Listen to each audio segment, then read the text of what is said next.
ไม่ซุงค่ะเมื่อได้เป็นวันที่16เดือนธันวาคมที่7ปี2026ในตอนแรกข่าวใส่หมอหอมมีข่าวซองตอนได้มาเปิ้นเผาค่ะออนตั้งเปิ้นได้ก่อเฮาค่ะมาถ่อมด้วยข่าวโหนค่ะเมื่อเหลียวได้เลยฮู้ว่าตั้งฝ่ายของเสียซึกมาใน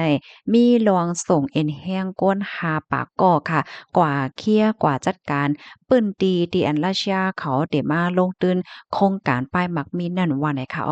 เมื่อวันที่14เดือนธันวาคมที่7ปี2026นั่น อยู่ที่ห้องการข่าวเอดาวดีเปิ้นเผาว่าของสีตับซึกมานคาไลมีหลวงตรงหนึ่งส่งเอ็นเฮียงก้นหาปากก็เข้ากว่ากวาดล่างในปื้นตีค่ะเปิดตาโครงการป้ายมักมีคึกต้อนถวายอันไรหับหลวงกำเทียมที่ราชานั่นเตจังคับขึงการกว่าไล่ว่าหลังเสโครงการอันไหนไล่กึดอย่างมากเข้าตั้งหึงหลายปีเนี่ยค่ะข่าวในปื้นตีลาดว่าลงปองจึงค่ะไล่แต่มีลองเฮ็ดสร้างกวาดล่างฝ่ายตั้งการซึกหิมความปื้นตีโครงการตีในเมืองเยปิ่วในเขตในปอดดอนตะนาวสีเนี่ยค่ะลองตรงหนึ่งอันในค่ะ มันแต่เลยว่าจังหือมีมีลองตรงหนึ่งมือวงติป่นมาเนี่ยค่ะว่านะแต่เลยว่าแต่จะมือ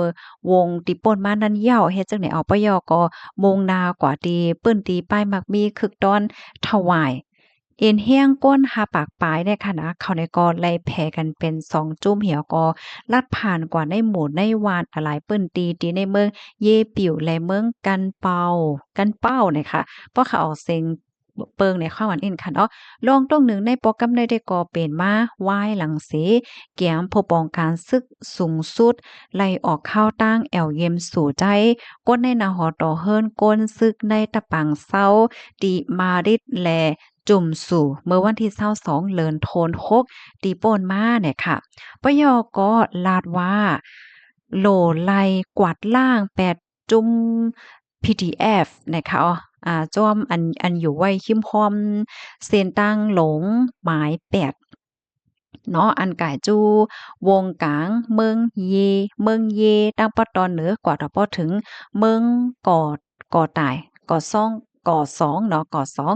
อ่าและการรักษาลวงห่มโลมลองหลอดเพปันโครงการอันไรหับลวงกำเทียม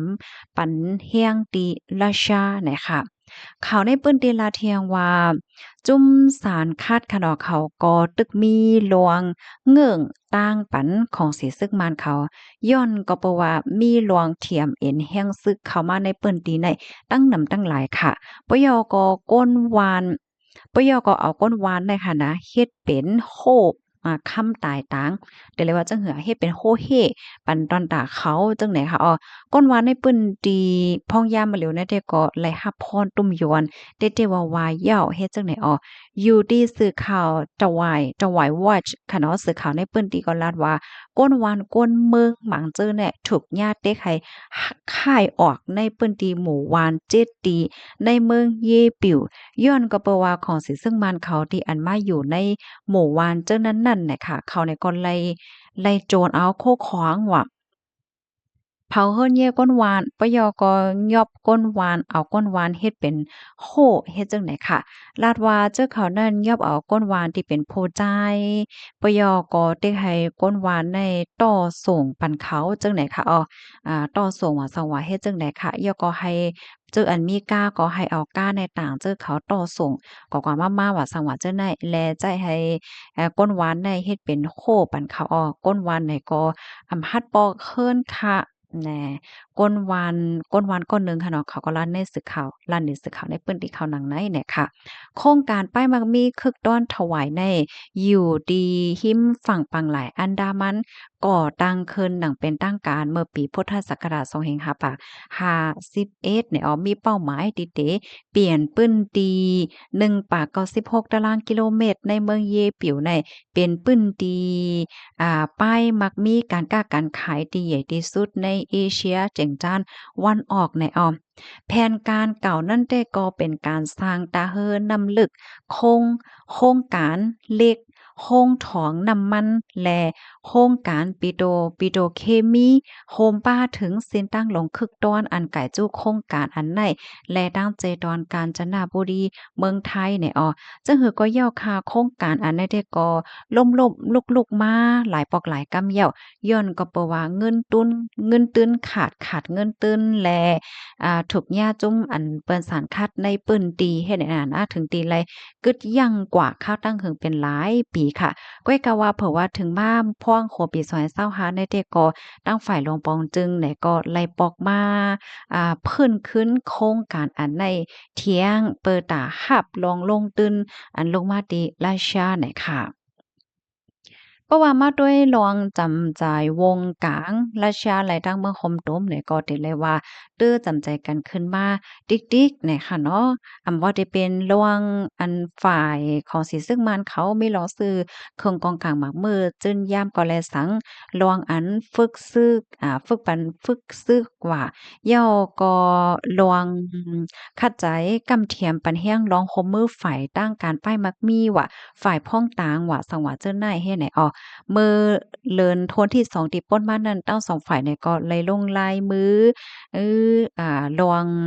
เข้าใจโฮมกันเกี่ยวเลยลองการลงตื้นของราชาในปื้นตีป้ายมักมีคึกดอนถวายเฮ็ดจังไหนและโฮเลินที่ป่นมาในค่ะอยู่ดีแก้ม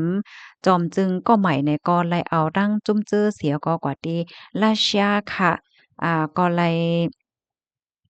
ยเฮ็ดขอตกลงวงกลางคอมมานี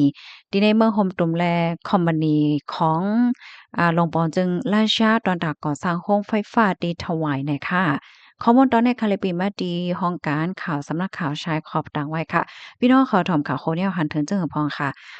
ข่าวเงาลองตั้งเจ้าเนี่ยก็ได้เรียกว่าเป็นข่าวที่อันรีโซนใจแล้วก็ริปักดาไปด้วยอยู่เหมือนกันเฮ็ดจังไหนค่ะเนาะพี่น้องเฮาค่ะพี่น้องคะว่นว่าสอนเจ้าหนังว่ามีระวังก่อสร้างโครงการจังไหนมาแต่แน่มีพ่อนหลีนำหาบพ่อนให้นำดอนดาก้นวันก้นเมืองปันตาหันถึงมาเลยค่ะกำแนวค่ะมาถ่อมด้วยข่าวเงาแทงตอนหนึ่งค่ะ เขาวงาอันได้ก่อซึกแขกเขากลางป้อแหมก้นเมืองลาเสียวก่อนหนึ่งถึงดีเจ็บเฮียงเฮ็ดจังไหนเมื่อวันที่15เดือนธันวาคมที่7ปี2026เนี่ยมีข่าวออกมาว่าซึกแขกเกากลาง MNDAA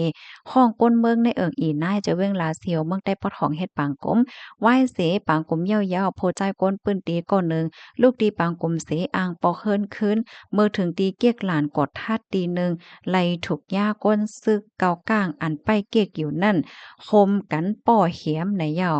ในวันที่14เดือนธันวาคมปี2026ยามกลางใน10โมงปลาย30นาทีซึกแขกเกากลางข้องเอาก้นเมืองในอีนายเฮ็ดปางกลมกันตีลุ่มอันปักตีอีนายในปางกลมนั่นก็เป็นโปกก้างคิงเหงต่างโตวานหน้าหอมอีนายก็คืนฮอดเหมือนกันไหว้ปางกลมเหย้าข้าวยามกลางวันหมอก12โมงถึง1โมงครึ่งจังได๋อะค่ะพ้องโป่เหงปอกขึ้นอยู่นั่นก้นซึกเกากลางอันไปเก๊กอยู่ดีเก๊กลานสีลักคิมหนองโมหนองเลียงนั่นใจกึดโลดเคิงเสโป่เหงหอโลดเคิงมาไว้อ่ำตั้นเหยียบปลิกมันไหลแลป่นเก๊กกว่า8อีกหนึ่งจังกึดไหลหนังนั้นเสย้อนอ่ำกึดโลดเคิงไหนแลลูกซึกก้อนหนึ่งออกเก๊กมายาวมาปั๊บเกียมโป่เหงวายนั่นก็เป็นลูกซึกเทียงก้อนหนึ่ง อันป้ากองเต็มโตนั่นห้องกว่าจู้ก้นหลงเขาเสเอาโซนกองแลปุดไม้ป่อแหมจ้อมตัวจ้อมคิงปู่เฮงเลยโคหนังไหนไหว้เสซึกแข่เกาก้างป่อแหมเหย่าแจถามเสปล่อยตัวปันขึ้นอยู่ย้อนไหลถูกป่อแหมแลเติงย่าจ้อมขาลงโหหมาแลนิ้วมือเจ้าไหนป้อกำป้อจำไรโหหนังไหนไหนข้อมูลตอนนี้ก็คาลิเปรมาดีของการข่าวเงาหางเสียงใต้ต่างไว้ค่ะ พี่น้องเฮาเขาถ่อมข่าวโคแนวหันเทิงจังหือพองค่ะโอ้อันนี้ก็แต่เลยว่าจังหือเพราะว่าเป็นศึกต่างเมืองแต่เพราะเปิ้นหันก้นวานก้นเมืองเนี่ยเพิ่นก็ได้จอยได้เถียมเฮ็ดจังเนี่ยเนาะก้อยก็ว่าอันในซ้ำขี่ป่นเก๊กหลานกว่าถึงที่โป๊ะๆโป๊ะทุบโป๊ะปั๊บแหน่ พี่น้องเขาหันถึงจังหือพองในคันดอกอปันตาหันถึงว่าไลอันใดคันน่ะป้นนั้นก้นเบิ่งคำเตหือมีเราอ่อนใจเฮียงเลยเป็นก้นซื้อเหี่ยวก็เฮ็ดที่ก้นเมืองง่ายป้อนนายห้าเฮ็ดเนี่ยเนาะก็ปันตาหันถึงมาหลายคณะอบโอ้กันกว่าเฮ็ดจังได๋คะเนาะ ยินจมูกก็ที่รับถอมปันแห้งค่ะออเหมยสงค่ะ